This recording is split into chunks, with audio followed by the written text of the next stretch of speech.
baik. Nah, muslim yang baik itu pokoknya ada 5. Satu, menjaga syahadat dan kecintaannya kepada Rasulullah SAW. Ya, asyhadu an la ilaha illallah. Nah, itu tauhid kita kepada Allah Subhanahu wa taala. Jaga. Jangan sampai ketika meninggal tidak bertauhid. Nah, cara menjaganya bagaimana? Ada 2 nanti.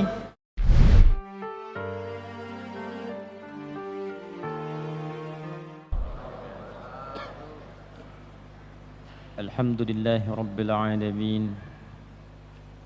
Wassalatu wassalamu ala nabiyyina wa sayyidina Muhammadin al-amin wa ala alihi wa sahbihi wa dhurriyyatihi wa ummatihi ila yaumiddin. Amma ba'd.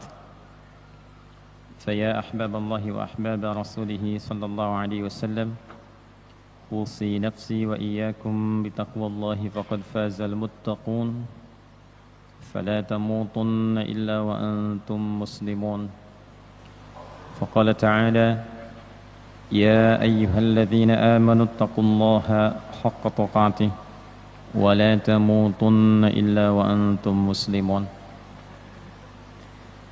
Hadirin saudara-saudariku jemaah subuh khususnya di Masjid Al-Azhar Jakarta Permai, semoga di subuh ini kita digolongkan pada orang-orang yang disebutkan oleh Nabi sallallahu alaihi wasallam yang diberkahi sejak awal subuhnya. Dan semoga seluruh ibadah yang kita tunaikan, khususnya salat subuh yang tadi kita sama-sama tunaikan, diterima oleh Allah Subhanahu wa taala dan doa-doa kita diijabah oleh Allah Subhanahu wa taala.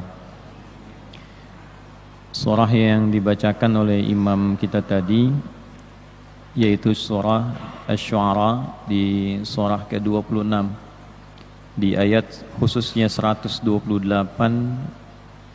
dan berhenti di rakaat kedua tadi di ayat 145. Ada pesan-pesan penting yang terdapat di ayat itu yang dibacakan tadi. Nanti beberapa poinnya terkait dengan pembahasan kita. Saya tidak janjian dengan imam.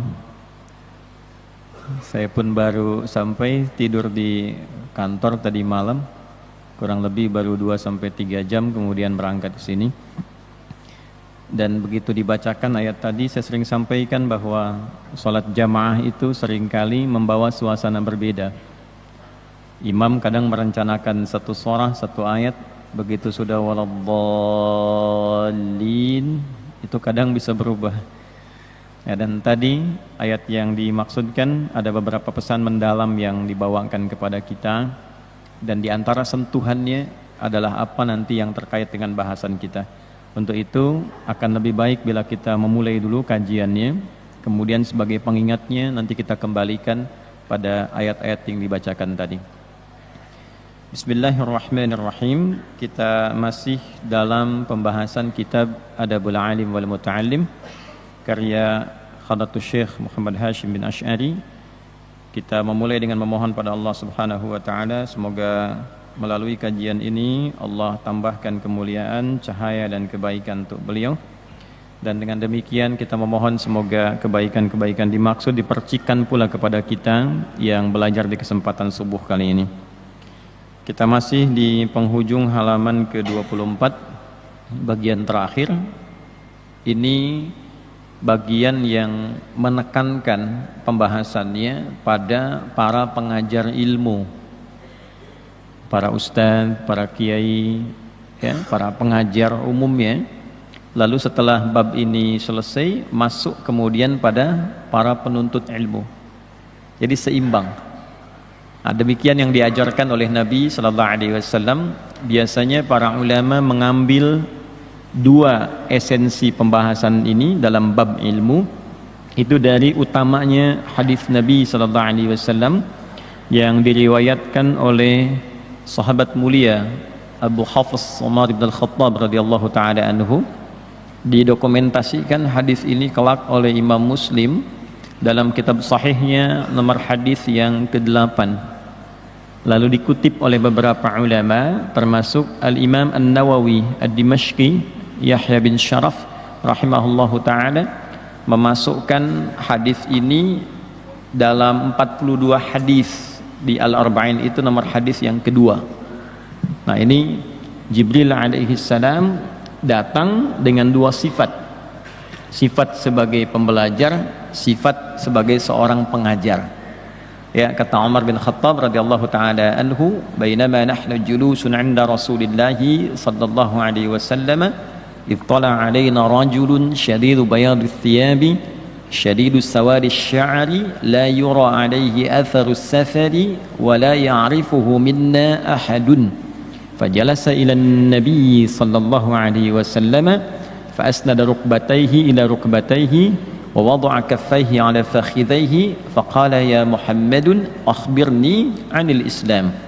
Nah, sampai di sini ini ada sikap adab seorang penuntut ilmu.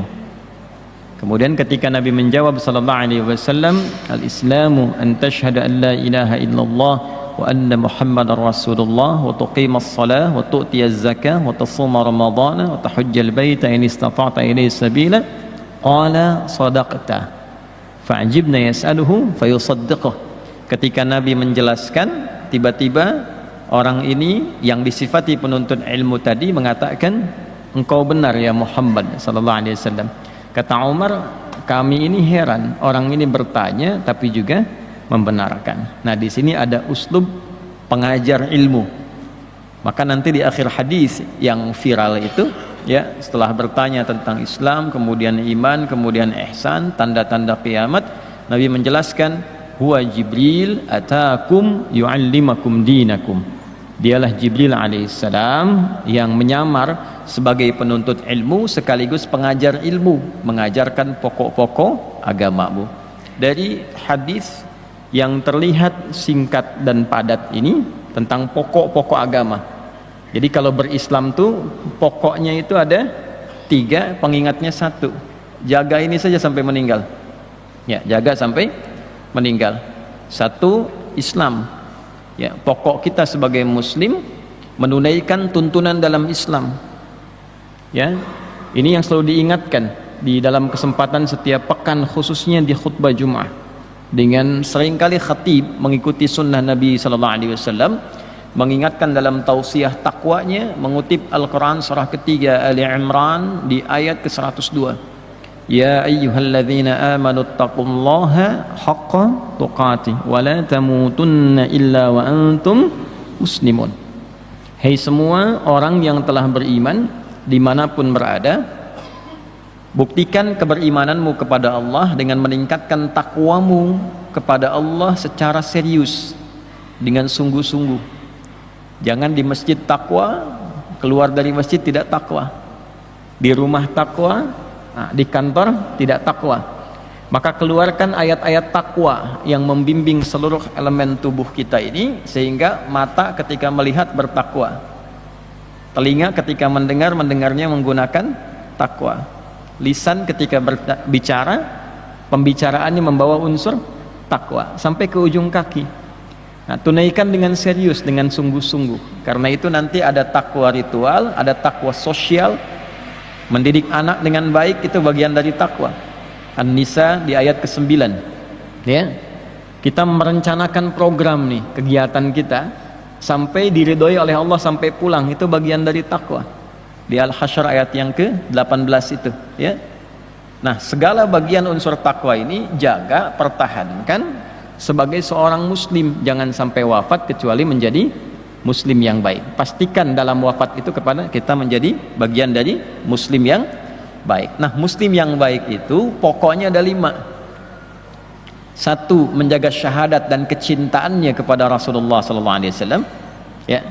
Asyhadu an la ilaha illallah. Nah, itu tauhid kita kepada Allah Subhanahu wa taala. Jaga. Jangan sampai ketika meninggal tidak bertauhid. Nah, cara menjaganya bagaimana? Ada 2 nanti. 1 dengan ilmu, yang kedua dengan amal. Dari mana taunya dengan ilmu? Di Quran surah 47. Ya, surah Muhammad sallallahu alaihi wasallam ayat 19. Fa'lam annahu la ilaha illallah. Fa'lam, maka ketahuilah. Terjemahan begitu.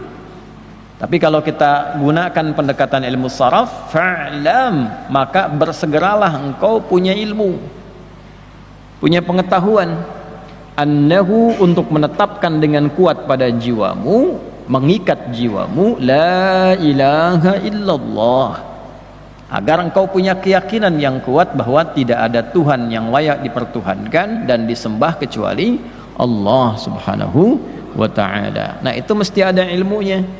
Nah, ilmu itu yang disebut dengan tauhid namanya, supaya imannya terikat di dalam jiwa. Jadi kalau ditawarin sembako tidak lepas ikatannya, ya. Nah, perempuan-perempuan belum nikah nih hati-hati, jangan sampai dengan kalimat-kalimat yang terasa terdengarnya indah, ya, hanya 2 kata, aku mencintaimu, gitu kan. Nah, tiba-tiba lepas ikatan imannya, itu bahaya tuh. Nah, kalau diikat pakai ilmu, ilmunya bagus, ikatannya kuat, ikatan itulah yang disebut dengan akidah namanya. Dari kata aqada, ya, sesuatu yang terikat dengan kuat. Nah, itu mesti pakai ilmu, ngaji karena itu. Yang kedua, cara mengikatnya dengan amal. Amal itulah yang disebut dengan ibadah namanya.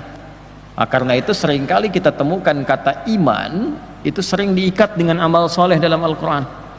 Kata iman pertama di Al-Quran itu di Al-Baqarah ayat 3. Setelah itu amal soleh. Alladzina yu'minuna bil ghaibi wa yuqimunas shalah. Tuh. Wa mimma razaqnahum yunfiqun. Orang-orang takwa itu, yang sejati itu orang yang mampu selalu meningkatkan imannya, dan dia jaga itu dengan menyempurnakan amal solehnya. 1, salat. Karena itu di salat selalu di charge syahadat kita. Dalam tahiyat kan kita ucapkan asyhadu an la ilaha illallah wa asyhadu anna muhammadan rasulullah. Nah, itu ya, menjaganya lewat ilmu dengan amal. Kemudian yang kedua, ya, turunan setelah syahadat itu, jaga hubungan kita dengan Allah dengan cara mengikuti tuntunan Rasulullah SAW dan mencintainya. Ya, ini syarahnya penting nih. Menjaga hubungan kita dengan Allah dengan cara mengikuti Rasulullah SAW dan mencintainya. Perbanyak salawat pada Nabi, perbanyak salawat, ya. Nah, itu menumbuhkan cinta pada Rasulullah. Dengan kecintaan itu mudah ikut. Ya, biasanya kalau cinta itu ikutnya mudah. Tapi kalau kurang rasa cintanya itu, menerimanya itu agak kurang. Kalau sudah ada rasa cinta, Nabi ajarkan sholat, Nabi minta zakat, dia zakat. Makanya yang ketiga, sebagai muslim sepanjang hidup berusaha maksimal supaya bisa zakat, ya.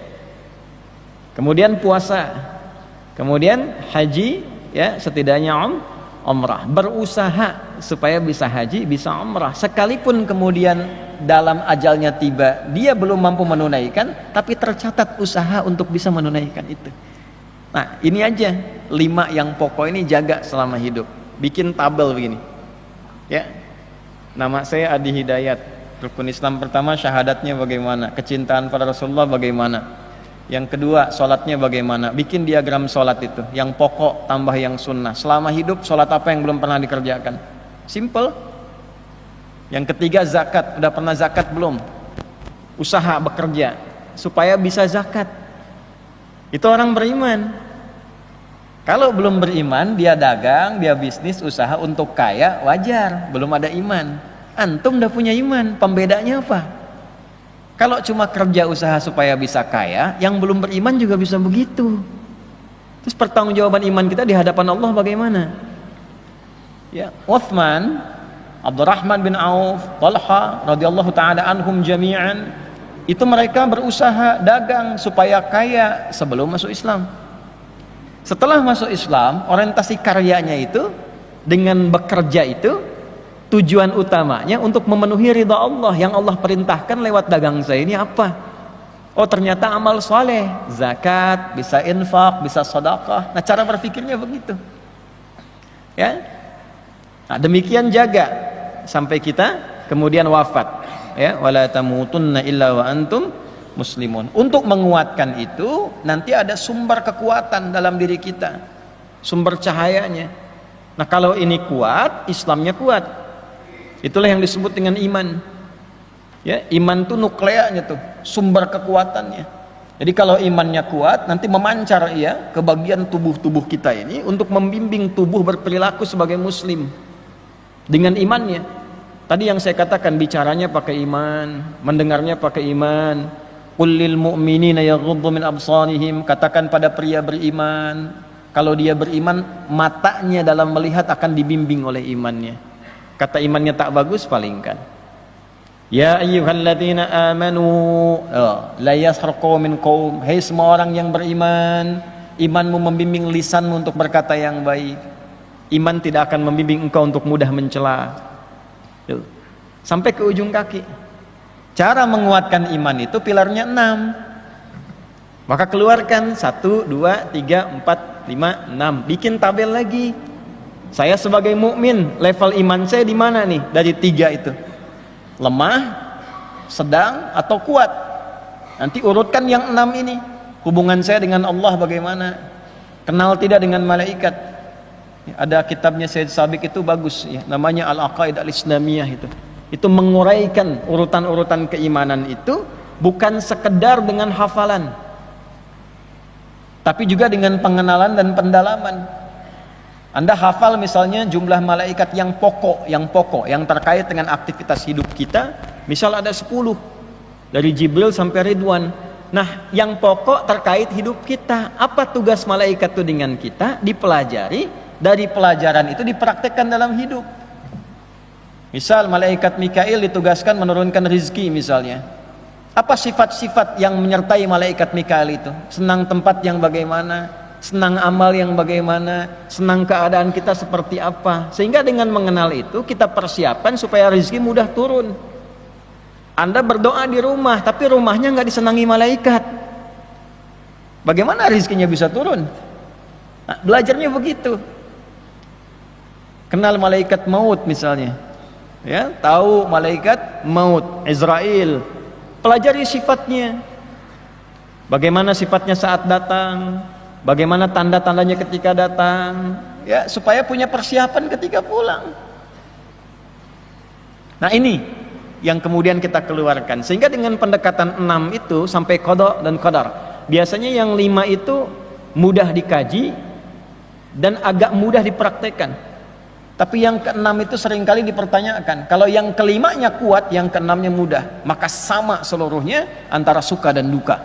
Kalau sedang suka itu bersyukur, kalau duka dia bersabar, maka sampailah kepada level halawatul iman. Ya, ya Allah, kenapa harus saya yang di PHK? Ya, terus kenapa harus orang lain? Ya Allah, sampai kapan sakit ini akan hilang? Nah, itu kalau paham qada dan qadar, semua arah ujian diarahkan kepada syukur dan sabar. Nah, ini level iman yang 6.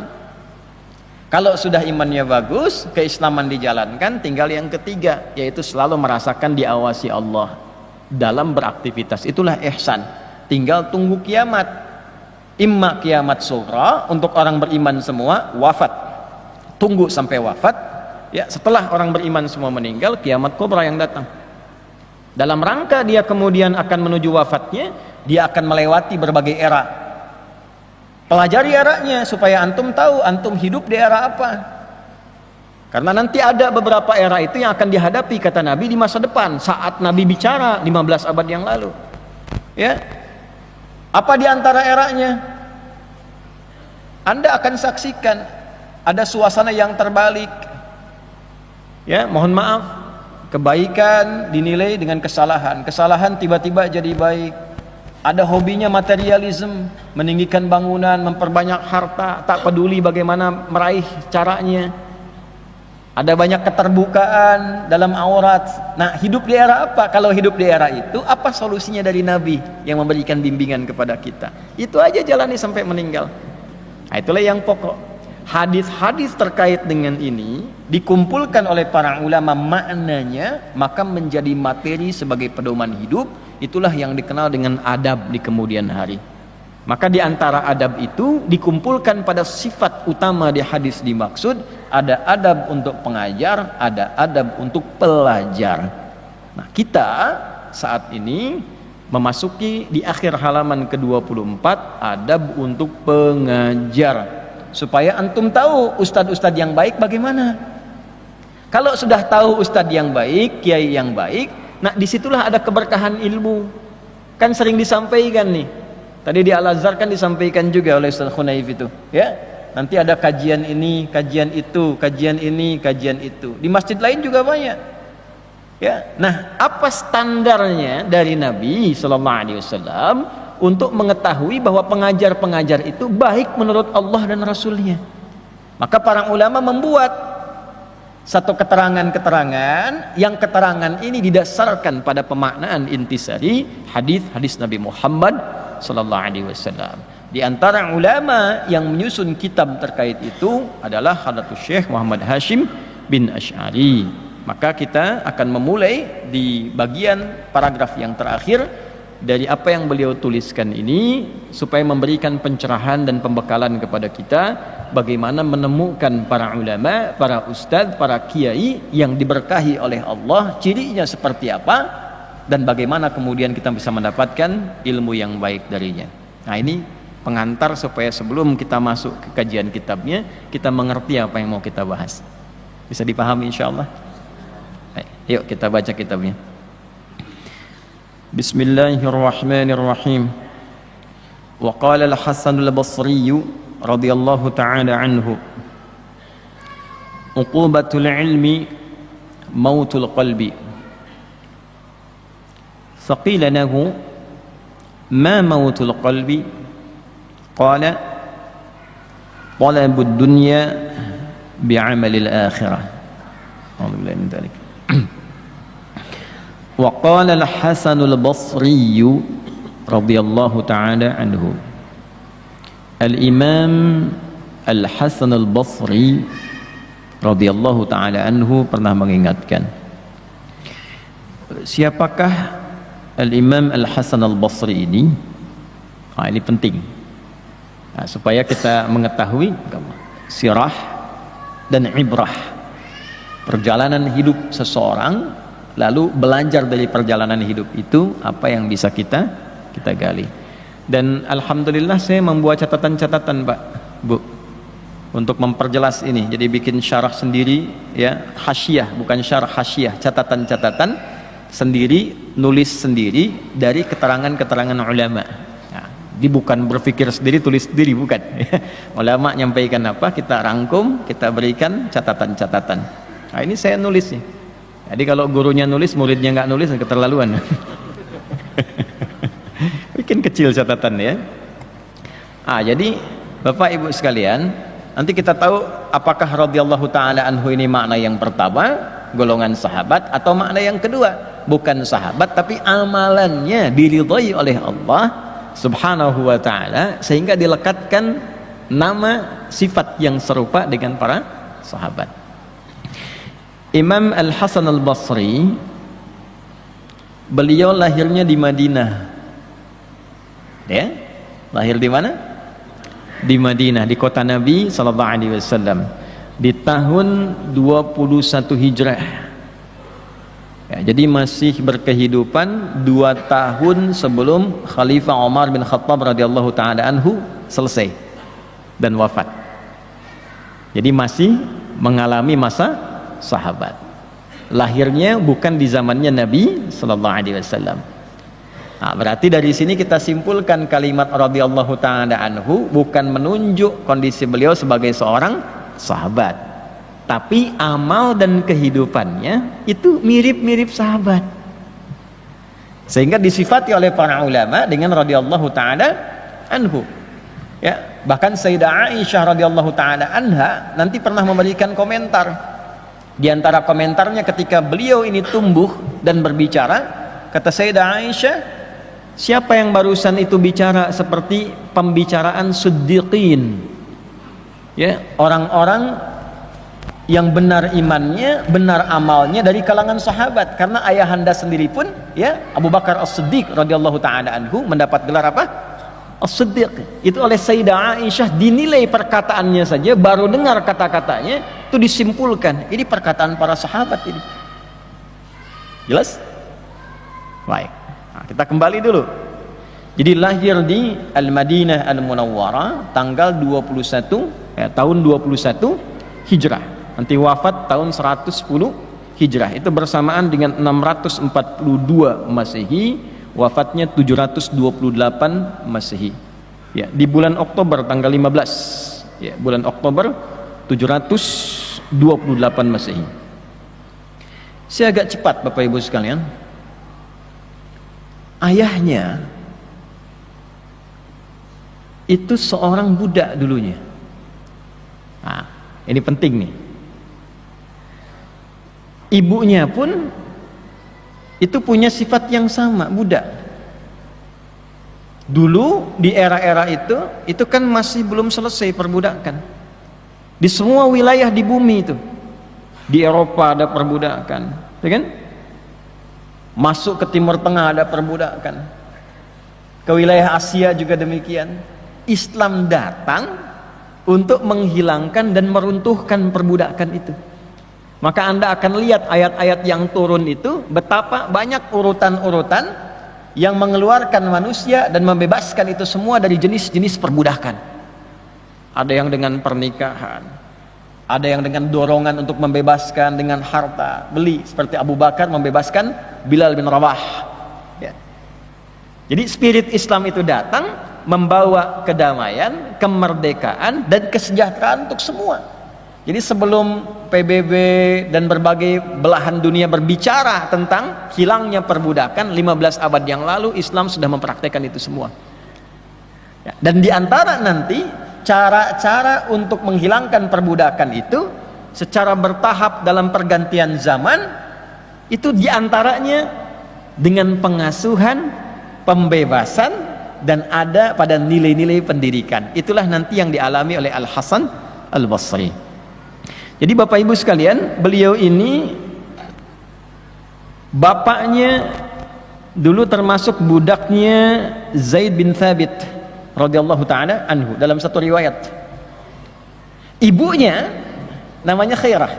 Khairah ini juga budak atau asistennya dari Ummul Mukminin Ummu Salamah radhiyallahu taala anha.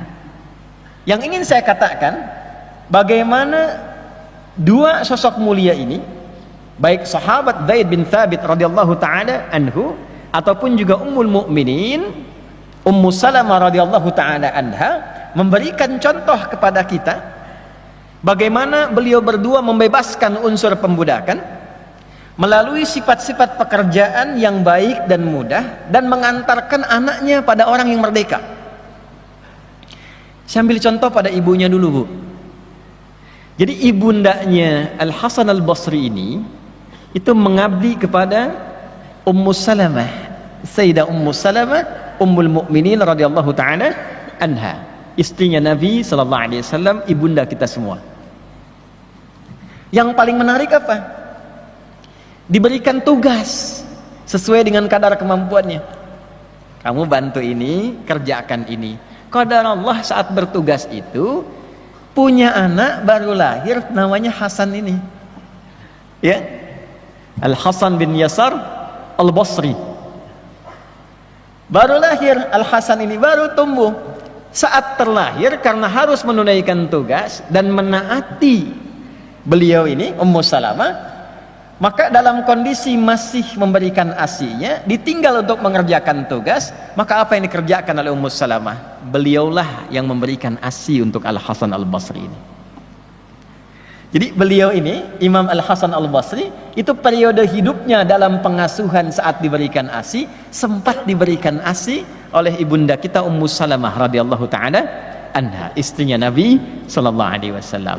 Dan disitulah kemudian para ulama menyimpulkan, oh ini ada keberkahan-keberkahan mulia dalam ASI yang kemudian didapatkan oleh Imam Hasan Al-Basri. Ini yang memudahkan ilmunya masuk, ini yang memudahkan akhlaknya itu bisa ditiru, ini yang memudahkan segala perilakunya bisa diteladani. Yang kedua, dalam kesibukan ibundanya bekerja itu, kadang ya Ummu Salamah, Sayyidah Ummu Salamah radhiyallahu taala anha membawa Imam Hasan Al-Basri kecil ini, itu suka dimintakan pada sahabat-sahabat yang lain untuk didoakan.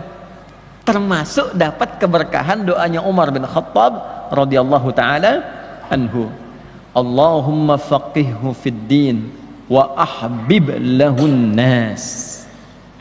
Ya Allah, mohon pahamkan ia, berikan ia kemampuan untuk memahami dan mengajarkan segala ilmu-ilmu yang terkait dengan agama, dan jadikan ia termasuk orang-orang yang dicintai oleh khalayak ramai. Doanya Umar. Ya. Apa pelajaran yang bisa kita dapatkan tuh? Dekatkan anak-anak semenjak dininya dengan orang-orang terbaik di zamannya, pintar dan saleh. Kalau sempat bawa ke majelis ilmu, ya, di lingkungan yang saleh. Nanti saat tumbuh, Imam Hasan Al-Basri karena dekatnya dengan orang saleh, didoakan oleh orang saleh, maka cintanya pun pada orang saleh. Dari kecil sudah senang kajian-kajian, sudah senang dengan ulama. Tidak ada bagian hidupnya kecuali datang ke ulama, datang ke sahabat, datang ke sahabat, datang ke sahabat. Tiap hari belajar ilmunya, belajar akhlaknya, belajar amalnya. Dan itulah yang membentuk karakter beliau sampai tumbuh dewasa. Anak-anak kalau didekatkan dengan ulama, antum lihat ustadz akhlaknya baik, ilmunya bagus, dalam kajian dibawa, diberikan kisah-kisah ustadz itu pada anak itu, diberikan motivasi pada anak itu, nanti tumbuh kecintaan. Dari kecintaan itu pengen lihat, sekedar lihat, ya, tumbuh dia, tumbuh dalam keadaan senang ilmu, senang alim, senang ulama. Itu akan membentuk karakter di kemudian hari. Walaupun nanti melewati fase-fase kehidupannya sebagai remaja, kadang ada isengnya, kadang ada jahilnya, tapi hasil dari benih pendidikan kecil ini akan muncul di kemudian hari. Ada ulama besar yang waktu kecil yang ngadu ayam, tapi setelah dewasanya ternyata jadi penulis tafsir, ahli ilmu, ya, dan jadi teladan dalam kehidupan. Saya tidak sebut namanya, cari sendiri aja. Banyak tuh.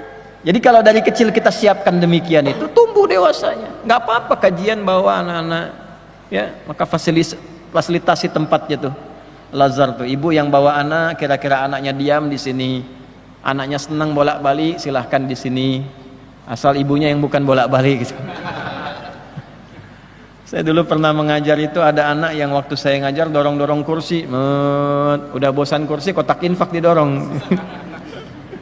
Kotak infak gini. Orang tuanya kaget, jemaah mulai melirik karena ada suara bunyi. Saya bilang biar aja dulu, itu dunia anak-anak. Yang paling menarik apa? Begitu saya tanya, dia bisa mengulang apa yang saya sampaikan, yang belum tentu bapaknya bisa ngulangin. Tuh Pak, Bu ya. Nah ini kondisi yang dialami oleh Imam Hasan Al-Basri. Jadi tumbuh di tempat yang baik, dalam lingkungan yang baik, dirawat, dididik oleh orang-orang yang terbaik, sehingga walaupun beliau tidak sezaman dengan Nabi, tidak pernah menatap Nabi SAW, namun beriman kepada Nabi, maka beliau hidup di zaman sahabat, bertemu dengan sahabat-sahabat Nabi, dirawat bahkan oleh satu di antara istri Nabi SAW, termasuklah beliau pada golongan tabi'in yang mendapatkan langsung ilmu dari sahabat, akhlaknya sahabat, perawatan sahabat, sehingga memiliki DNA yang baik dari keilmuan seperti DNA ilmunya para sahabat dan akhlak mereka. Tidak menetap hanya di Madinah, kemudian beliau berkelana dari Madinah, kemudian sempat ke Kabul, sekarang jadi ibu kotanya Afghanistan, sempat di Kharasan, lalu saat tumbuh dewasa beliau menetap di Basrah itu di Irak sekarang, ya, sampai meninggal dunia. Maka dikenallah kemudian dengan nama terakhir menetapnya dari Basrah, tumbuh berkembang dewasanya, maka dikenal dengan Al-Basri. Nah, jadi Al-Basri ini bukan lahirnya di Basrah, lahirnya di Madinah, tumbuh dewasa, mengajar sampai wafat di mana? Di Basrah. Maka dikenal dengan Imam Al-Hasan Al-Basri. Jika Anda tanya di era beliau pada siapapun yang hidup, maka kesimpulannya tidak ada para ulama di zamannya yang lebih alim dari beliau, yang lebih soleh dari beliau, yang lebih berilmu dari beliau. Ini pujian ulama. Ya, pujian itu untuk mengukuhkan kredibilitas dan kemuliaan ilmu dan akhlaknya, bukan ingin mengangkat lebih dari yang lain. Tentu yang lain pun banyak yang pintar, banyak yang hebat, tapi untuk menunjukkan bahwa ini orang mulia. Maksudnya apa? nanti secara sanad dia tidak bermasalah. Ya, itulah yang diambil ilmunya. Karena itu Syekh Hasyim mencantumkan di kitab ini karena sosoknya tidak bermasalah. Ya, semua amalnya, semua ilmunya, semua jenis pelajarannya, maka siapapun yang lihat mengerti, oh ini berkesesuaian dengan hukum Allah, dengan ridha Allah. Inilah sesungguhnya yang diajarkan Nabi SAW. Maka semua menyimpulkan radhiyallahu taala anhu. Nah, inilah sanad namanya. Maka penting dari siapa Anda belajar itu akan membentuk karakter. Anda belajar dari guru yang pemarah, Anda akan jadi pemarah. Anda belajar dari guru yang lembut, Anda akan jadi lembut. Anda belajar dari guru yang senang bertengkar, Anda akan senang bertengkar. Anda belajar dari guru yang mulia akhlaknya, Anda ikut mulia. Nah, itu sanad namanya. Maka dari itu para ulama memasukkan bagian ini satu dari 4 hal. 4 pokok yang pernah saya sampaikan itu. Wala yata'allamu illa mimman takammalat ahliyatuhu wa dhaharat diyanatuhu wa tahaqqaqat ma'rifatuhu wa ishtaharat siyanatuhu. Ingat ya kata Imam Nawawi, tidaklah seorang murid itu belajar kecuali dari sosok guru yang punya 4 kualifikasi. 1, pakar di bidangnya, belajar tafsir ke ahli tafsir, lihat sanad tafsirnya. Yang kedua adalah kokoh agamanya, dia juga sholatnya bagus, tilawahnya bagus, kelihatan bagaimana dia beragama dengan baik. Yang ketiga ma'rifatnya dalam, dia kenal dirinya, dia kenal Allah, dia tahu bagaimana menjaga lisannya. Ya, dia nggak mungkin keluarkan fatwa yang tidak Allah kehendaki. Ya. Kemudian yang keempat itu baik akhlaknya, bisa ditiru. Jadi tidak menjadi fitnah. Ya, pantas belajar dari Ustadz Fulan kelakuannya begini. Nah, jadi fitnah. Jelas ya? Nah, karena itu kemudian dengan segala kemuliaannya, keilmuannya, beliau itu seringkali kalau bicara orang bukan hanya tersentuh, kalau bicara akhirat langsung ingat akhirat. Melihatnya banyak orang taubat, banyak orang belajar dari beliau menjadi ulama. Di antaranya Imam Al-Qatadah, ya radhiyallahu taala anhu. Itu beliau belajar dari Imam Al-Hasan Al-Basri. Di antara catatan-catatan yang didokumentasikan oleh para ulama terkait dengan aspek pencarian guru yang baik dari pengalaman Imam Hasan Al-Basri, dicantumkanlah kemudian oleh para ulama, dikutip oleh ulama setelahnya, dan Hadratus Syekh Muhammad Hashim bin Asy'ari mengambil satu bagian catatan itu, dituangkan dalam kitabnya, dan ini yang tadi kita bacakan. Apa kata Imam Al-Hasan Al-Basri, sosok yang diasuh oleh istri Nabi sallallahu alaihi wasallam, sosok yang diasuh oleh para sahabat, didoakan oleh para sahabat, didoakan oleh Umar bin Khattab radhiyallahu taala anhu. Di antara wasiat atau pesan kuat beliau bagi para penuntut ilmu yang ingin mencari guru, perhatikan kalimat berikut. Qala, beliau menyampaikan, uqubatul ilmi, sungguh hukuman bagi ilmu itu, mautul qalbi, ialah wafatnya hati, matinya hati.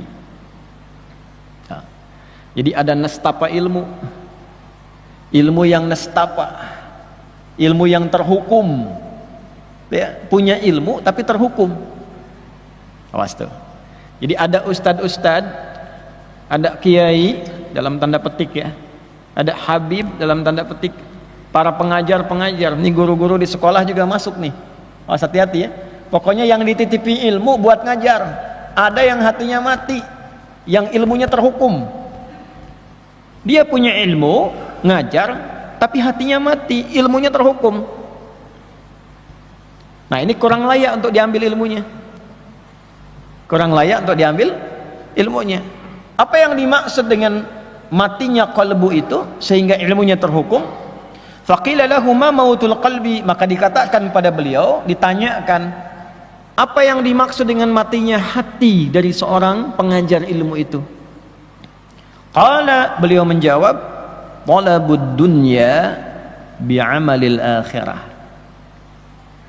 Talabud dunya, yaitu kondisi hati yang menuntut dunia, bi'amalil akhirah, dengan menampakkan amalan akhirat. yaitu munculnya ustadz-ustadz, guru-guru, para kiai dalam tanda petik ya. Saya kasih petikan itu karena nama ini sejatinya tidak layak dengan apa yang disampaikan dalam keterangan ini. Ya, para ustadz, para guru, para habib, para kiai, misal dalam tanda petik mautul qalbi, yang hatinya mati, ilmunya terhukum karena ternyata orientasi mengajarnya itu bukan mencari akhirat, menuntut dunia. Cuma yang ditampakkan amalan akhirat. Kayaknya ngajar Quran, tapi ternyata yang dicari tarifnya. Ustadz ini nanti mau ada akad nikah nih, bisa nggak Ustadz ngaji? Boleh, ya. Cuma asal tahu aja ya, saya kan berangkat dari situ, ya. Ada bensinnya. Jam sekian kan saya nggak sarapan juga lah, gitu ya. 2 digit lah. Udah pakai begitu tuh. Ini mautul qalbi nih. Ya. Nanti ngajinya cuman kedengaran suara gelombang-gelombangnya aja tuh. Echonya tinggi, naik turun, naik turun, naik turun. Tapi yang dicari apa? Dunianya. Ya, tidak semua begitu. Ini cuma ditandai aja. Kalau ada yang begitu, hatinya mati. Maka nanti bacaannya nggak sampai ke jiwa. Apalagi ke pengantin. Ya, pengantin mikirnya cepat akad aja nanti tuh. Ya, sama. Ini pengajar demikian. Jadi kalau di sekolah-sekolah Islam murid-muridnya tidak berkembang baik, coba cek gurunya. Coba cek gurunya. Cek pengelolanya, niatnya benar nggak bikin sekolah itu? Ada nama Islamnya loh, dihisab itu. Dihisab di hari kiamat. Anaknya berislam nggak tuh anak didiknya? Jangan-jangan SPP-nya aja makin besar. Jangan-jangan guru yang datang pun datangnya mencari amplopnya saja. Ngajar di mana? Sekian, gajinya berapa? Tuh. Sementara dia yakin rezeki sudah diatur oleh Allah. Ya, ini saya tidak bicara di level biasa, saya level pengajar. Bicaranya di level pengajar. Kalau sudah orientasi gurunya, ustadznya, pengajarnya hanya mencari dunia, maka ilmunya tidak akan berkah. Itu yang tidak memberikan pengaruh ke hati, ke jiwa-jiwa anak didiknya. Coba cek sekolah itu. Sholatnya bagaimana anak-anak itu? Kenal Allah enggak? Ngajinya bagaimana? Jadi kalau ada perkembangan anak tidak seperti yang diharapkan, yang dicek pertama kali bukan keadaan anaknya. Yang pertama, coba bagaimana cara guru mengajarnya. Bagaimana niatnya. Ustadz juga sama di masjid-masjid ini. Ya, coba lihat berapa keberkahan yang bisa diberikan oleh Allah kepada murid-muridnya. Salah satu yang harus penting untuk diupayakan adalah ini, mengembalikan niat kepada amal akhirah wa talabul akhirah. Ini. Nah, jadi kalau misalnya Anda menemukan orang-orang yang mengajar belum apa-apa bicaranya sudah dunia, itu hatinya sudah mati. Ilmunya terhukum. Bagaimana Anda bisa belajar dari sosok yang ilmunya pun terhukum? Hatinya mati. Tapi yang ditampilkan tuh performancenya seperti akhirat. Pakaiannya pakaian akhirat, bicaranya tentang akhirat. Padahal di hatinya pencarian dunia. Nah, inilah yang diingatkan tadi dari imam kita saat bacaan di Asy-Syu'ara tadi, ayat 128 sampai 145 tadi. Allah. Ya. Idh qala lahum akhuhum salihun ala tattaqun. Ya. Sampai ke kalimat yang sangat indah sekali. Wa ma as'alukum alaihi min ajrin in ajriya illa ala rabbil alamin. Itu manhajnya para nabi, para rasul. Aku kalau ngajar, acuan utamaku tuh bukan upah, bukan honor, bukan gaji dari kalian. Karena honorku sudah ditetapkan oleh Allah. Gajiku sudah diatur oleh Allah. Yang ditugaskan kepadaku hanya menyampaikan. Fadzakir innama anta mudzakir. Yang suka baca Yasin tuh, kan manhaj para nabi, rasul, diteruskan pada orang-orang soleh yang baca Yasin tuh. Ayat 20 sampai 21 itu. Masih ingat gak? Di halaman 441 tuh, paling kanan di pertengahan. Ya. Coba lihat tuh. Waja'a min aqsal madinati rajulun yas'a qala ya qaumi ittabi'ul mursalin. Teruskan, ittabi'u man la yas'alukum ajran wa hum muhtadun. Datang sosok orang dari jauh untuk mengingatkan masyarakat pada pola hidup yang tidak sehat. Susah diingatkan orang yang baik-baik, yang lurus-lurus, tapi hobinya memang kadang-kadang ngundang orang-orang, tapi nggak jelas. Cuma buat tertawa kadang-kadang, cuma buat pamer bahwa saya bisa ngundang si fulan, buat rame gitu kan. Maka diberikan standar. Ya qaumi ittabi'ul mursalin. Ya kaumku, ikutilah orang-orang yang diutus ini, sosok-sosok yang diutus ini. Ya, siapa tipikal orang diutus ini? Ittabi'u man la yas'alukum ajra.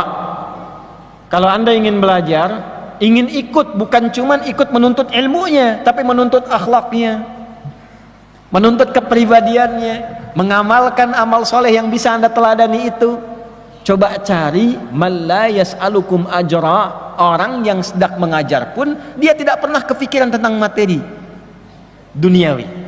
Yang dia pikirkan bagaimana Allah ridha, yang dia pikirkan bagaimana ilmu sampai, yang dia pikirkan bagaimana amal bisa terawat. Wahum muhtadun. Orang inilah yang mendapatkan petunjuk dari Allah Subhanahu wa taala.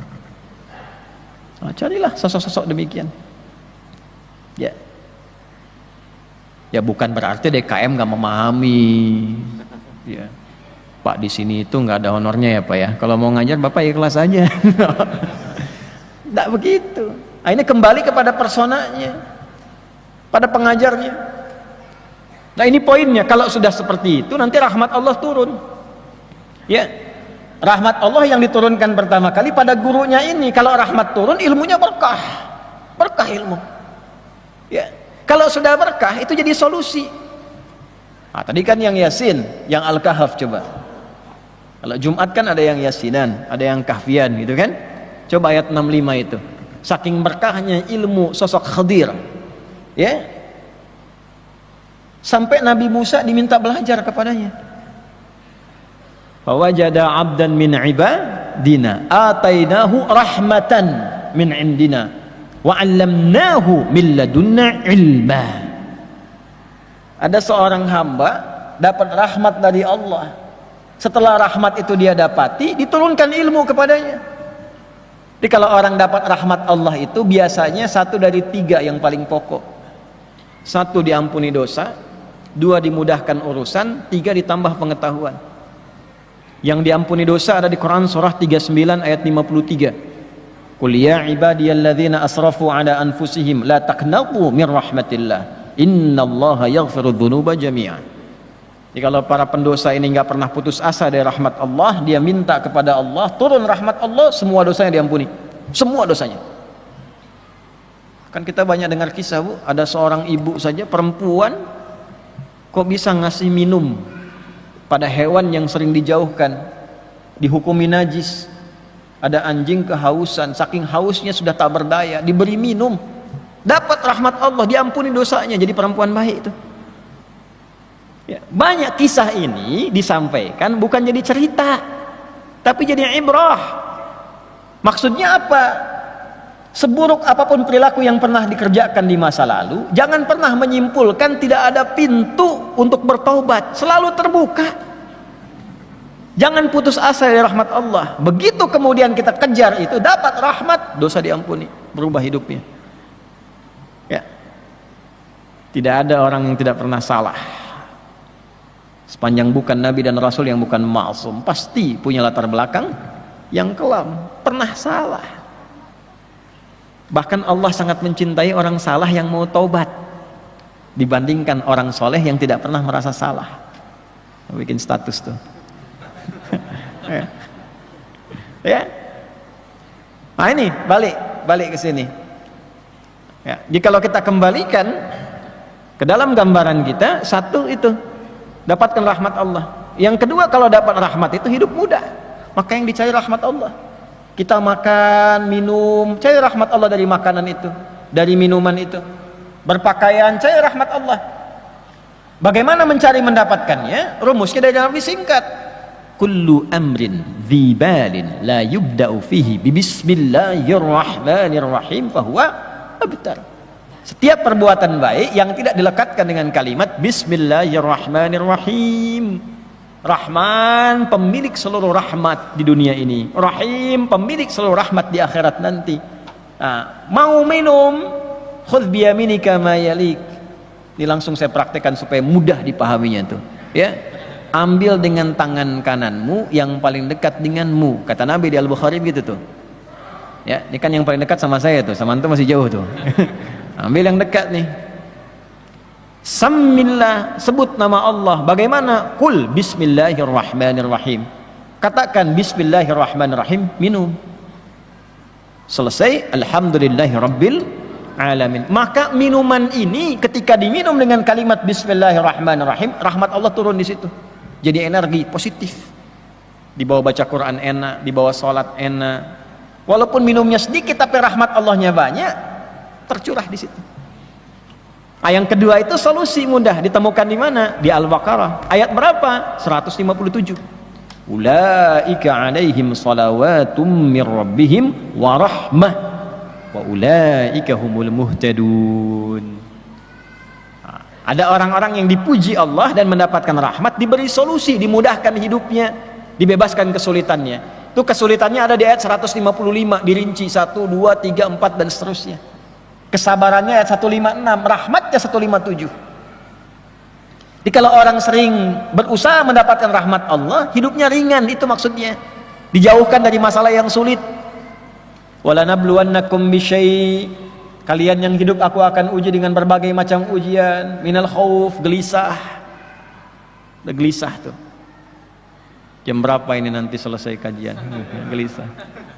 DKM juga gelisah nih, mau persiapan akad nanti nih kalau gelisah. Itu ujian tuh. Ada yang gelisah cepat amat ya, tinggal 15 menit lagi kan. Gelisah tuh. Wal ju', mulai lapar. Berangkat jam 3 belum sarapan. Ini udah kelihatan wajah-wajah. Habis ini sarapan di mana nih? Kayak jamaah yang punya UMKM tuh nggak apa-apa, kerjasama di depan. Yang punya bakso, punya bubur, depan, ngaji dulu, keluar, dibeli, makan. Nanti untuk mampir di situ dari masjid sedekah ke masjid. Kalau kajian-kajian saya tuh yang punya dagangan makanan apa nggak apa-apa, tapi sambil ngaji. Ya ngaji yang betul. Saat ngaji, ngaji dulu, jangan sambil dagang. Ngaji dulu, ngaji selesai itu. Setelah itu sedekah ke masjid, terisi semua, berkah semuanya nanti. Ya, wa naqsi minal amwal, mulai berkurang harta. Awal bulan sekarang ya. Nanti akhir bulan mulai terasa tuh. Wal anfus, ada yang sakit, kerabat meninggal. Wat thamarat, hasil kerja keras, kok yang ngambil orang lain. Saya yang kerja, dia yang ngambil, saya ikut tender, dia yang dapat, dan seterusnya. Wa basyiris sabirin, berikan kabar gembira pada orang sabar. Kok ada ya orang dapat masalah malah gembira? Ya, pulang dari masjid keluar hilang sendal malah gembira. Masya Allah, sendal nggak ada ya. Tapi tetap dicari. Ya, kalau tidak dicari menggembirakan pencuri. Dia sabar itu bukan diam, mencari solusi dengan cara yang baik, cara yang tenang. Tenang.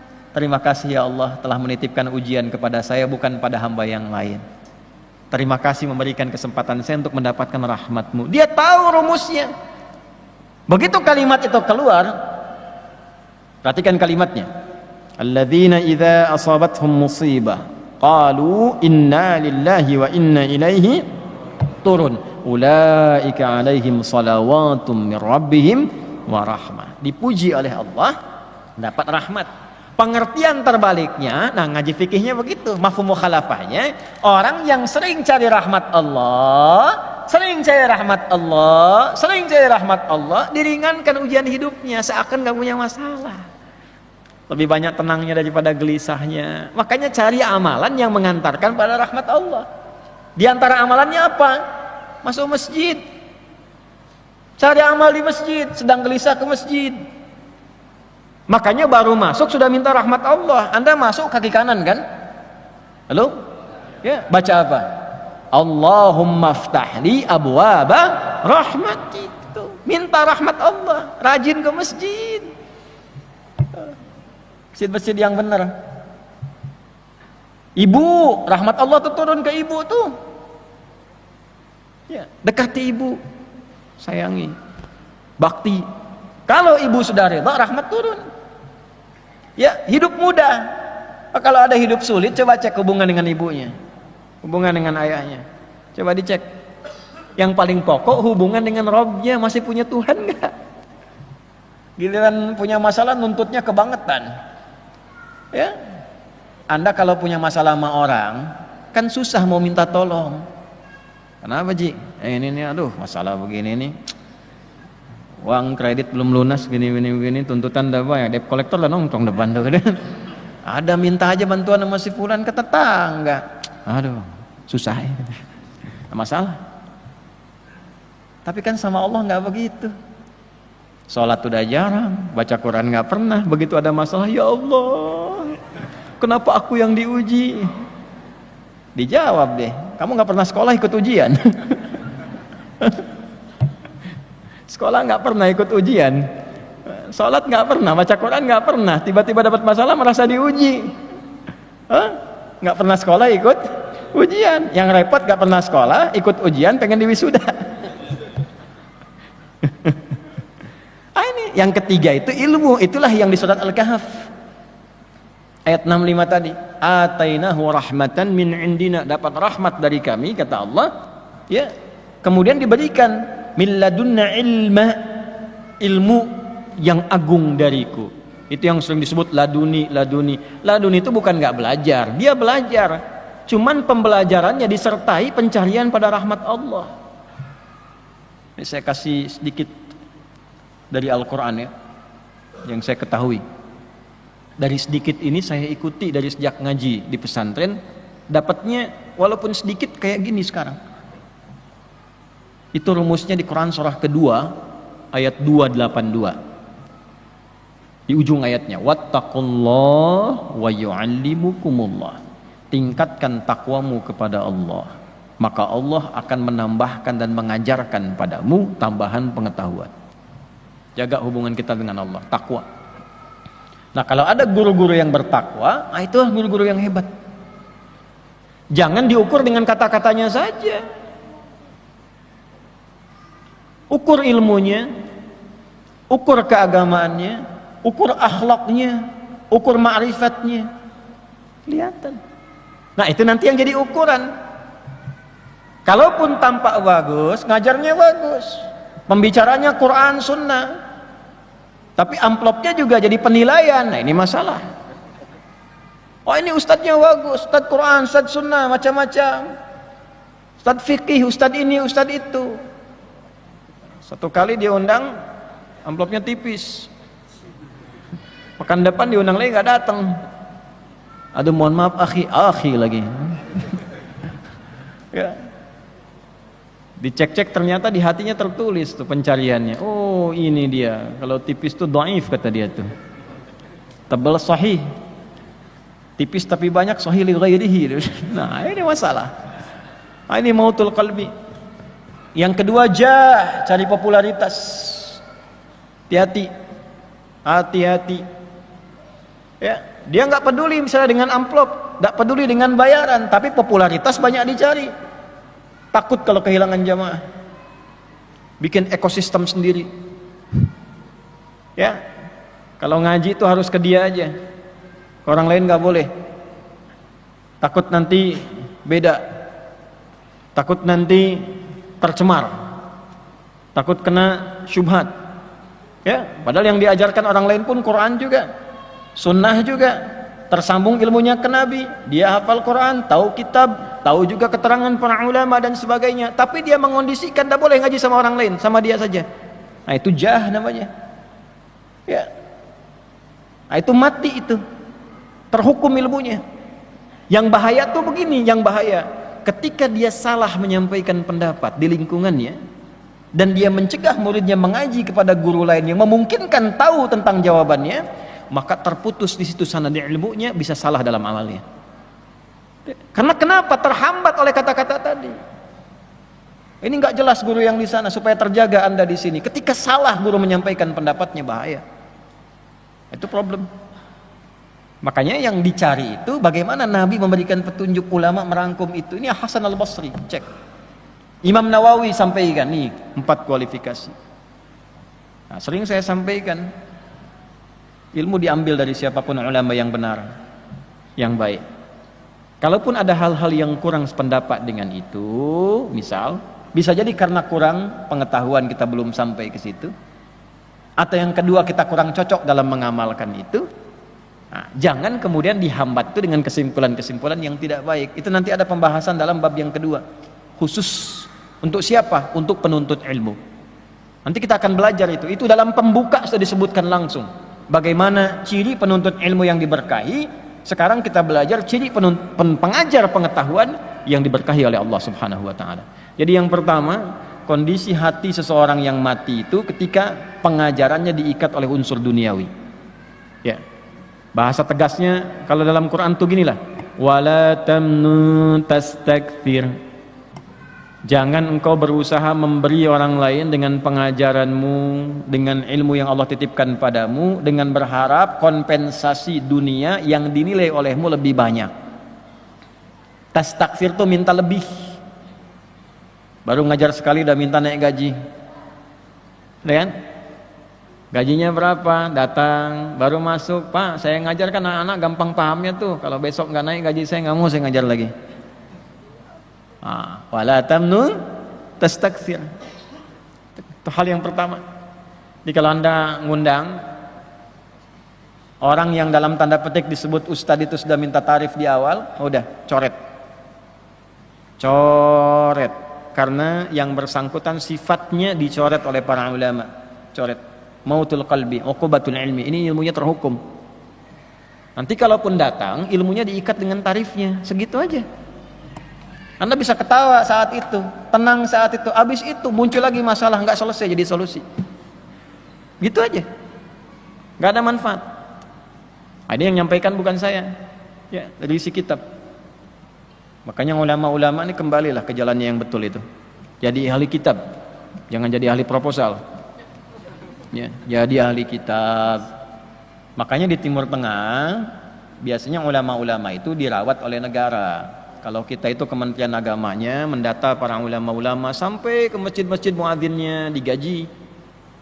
Ya, karena zakat umat Islam. Di Indonesia ada dana abadi umat dan sebagainya.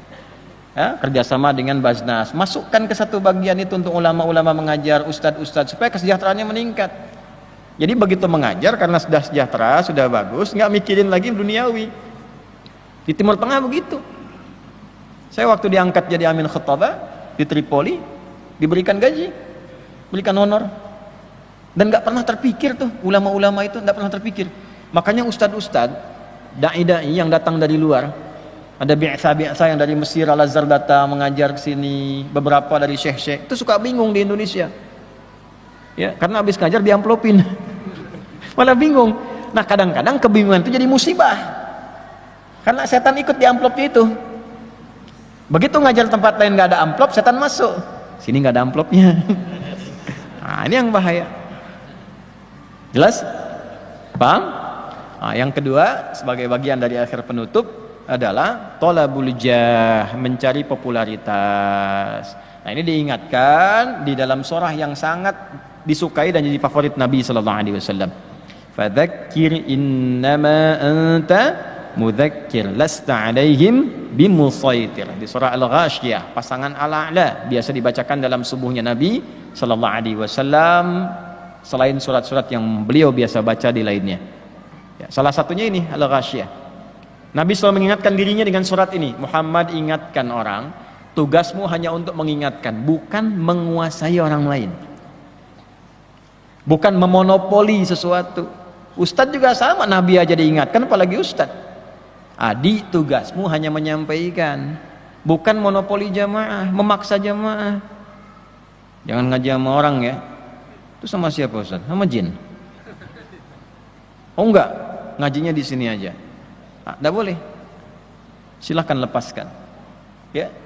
Satu kali saya tutup dengan kisah, hingga 1 menit kita selesaikan karena kami pun mesti berangkat juga. Ya, ada seorang penuntut ilmu datang pada syekhnya. Syekh minta izin, ada ustadz itu kiai baru, jamaahnya agak banyak, saya pengen ngaji ke situ, pengen tahu apa yang diajarkan. Syekhnya bijak, oh iya berangkat aja supaya kamu tahu. Begitu tahu 1-2 hari balik lagi. Kok kamu pulang lagi? Oh, bid'ah itu katanya. Bid'ah, Anda bayangkan tuh. Loh, dari mana tahu kamu bid'ah? Dimarahi sama syekhnya. Dari mana kamu tahu itu bid'ah? Berangkat dulu, dampingi dulu majlisnya, mujalasah fihi, ya, duduk kamu di situ 2-3 pekan, duduk dulu baru kembali lagi ke sini. Karena perintah syekhnya maka diikuti. 1 pekan, 2 pekan belum balik, 3 pekan belum balik, 4 pekan belum balik, 5 pekan belum balik, sudah agak lama baru balik. Syekhnya tanya, kemana aja kamu? Ternyata sunnah juga nih. Ternyata sesuai dengan tuntunan Nabi, kata. Ini masa lalu orang-orang soleh, bukan kondisi sekarang, bukan. Dulu. Dulu pun sudah ada suasana itu, makanya diingatkan oleh Nabi SAW. Maka bagaimana cirinya supaya ilmu berkah, supaya muridnya juga berkah? Dari guru tadi yang disampaikan kita ikuti, kita cari dengan baik, lalu sambil mencari itu kita pun perbaiki diri. Jangan sampai gurunya sudah baik, muridnya yang tidak baik. Bagaimana mendapatkan ciri bagi murid? Nah, itulah materi di bulan depan yang insya Allah kita akan bahas. Ya, masuk pada al-babut tsani, bab yang kedua, supaya kita bisa belajar dengan adab, guru pun mengajar dengan apa? Adab. Materi ini menjadi penting karena sekarang ada sudah murid-murid yang sudah di luar batas nalar. Anak SMP memantau gurunya hanya untuk melecehkannya. Anak SD sudah bisa tahu caranya membunuh. Na'udzubillahi min dzalik. Allahu Akbar, guru mengingatkan sedikit, pulang ke rumah ceritanya dipukul, gurunya yang dipenjara, bapaknya yang kemudian mengerjai. Ini yang terjadi masalah besar. Bully, ini kalau belajar ini bully selesai, bullying selesai. Ya, gurunya baik, muridnya baik, dan berkah kehidupannya. Insya Allah kita sempurnakan di bulan depan. Semoga Allah meridai kita semua, memberkahi kita semua, dan memberikan kita kesempatan untuk mendapatkan keberkahan dan rahmat Allah Subhanahu wa taala. Allahumma taqabbal minna innaka antas sami'ul 'alim wa tub 'alaina innaka antat tawwabur rahim. Allahumma barik lana fi ilmina wa fahimna ya Allah ma yanfa'una wa wafiqna li na'mala ma fahimna. Wa sallallahu ala sayyidina Muhammad wa ala alihi wa sahbihi ajma'in. Wa akhiru da'wana subhanakallahumma rabbana wa bihamdika nashhadu an la ilaha illa anta nastaghfiruka wa natubu ilaik. Wa akhiru da'wana alhamdulillahi rabbil alamin.